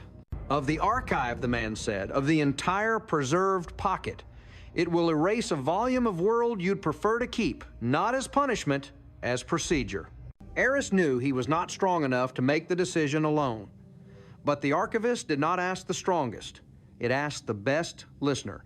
It pressed a memory into Tom's body, a child in a barn, listening to Rain on Tin and understanding for the first time that the roof is the difference between a house and weather. Tom pulled a thread loose with his left hand and tightened another with his right. The loop flexed. The pocket paused. The archivist waited. There are moments when all the hours you spend learning a thing collapse into one honest muscle memory. Eris felt one now. He reached for the shape in the jacket that meant return, but Vance's hand was faster. He placed the oilcloth, bundled the sheet itself, the original interface, onto the geometry, and for a terrible second, it looked like nothing more than a man setting a paperweight on maps. The archivist recognized its skin. The loop sealed in a clean, elegant click. The man in the suit closed his eyes. The mesa moved. Not the surface. The idea of the mesa. The dome did not rise through rock. It made rock remember being mud and flowed through it, not like a submarine through water, but like a story through a mind. The valley held its breath. In the sky above GATS, the air warped into a lens that showed a version of the mountains from a version of the past where the ridgelines curved in slightly different arguments. Dragon swore in a language he had learned by necessity and never liked. Vance smiled, and then seeing the fear on Tom's face, tried to stop and couldn't. The archivist's recall began. They did not see a beam. They saw absence advance a hemisphere of gently corrected reality sweeping outward from the pit, taking with it reeds that were not there, and fire that had already burned, and water that had been remembered as water by stone that had no business remembering. Somewhere under the ridge in textured corridors where respectable budgets pretend to inspect turbines, alarms went off that were not audible because the pocket refused to carry their sound. Men with clean hands reached for switches and watched their own fingers blur because the rules in the room had just learned a different conjugation. "Shut it down," the man in the suit whispered. It was not an order, it was a prayer. "We can't," Eric said hollowly. "It's not a machine you turn off, it's a completion. We asked for reciprocity and gave it a key." Vance stepped forward as if influence were a force he could exert the way gravity is exerted by mass. "Listen to me," he said to the dark. "We can give you more. We can fund." The archivist ignored him the way weather ignores arguments. "It's in a final shape into Eris's bones an apology. Not for harm, for inevitability. It had kept a promise for an epoch. The promise had been called in. The debt would be paid in procedure." Dragon grabbed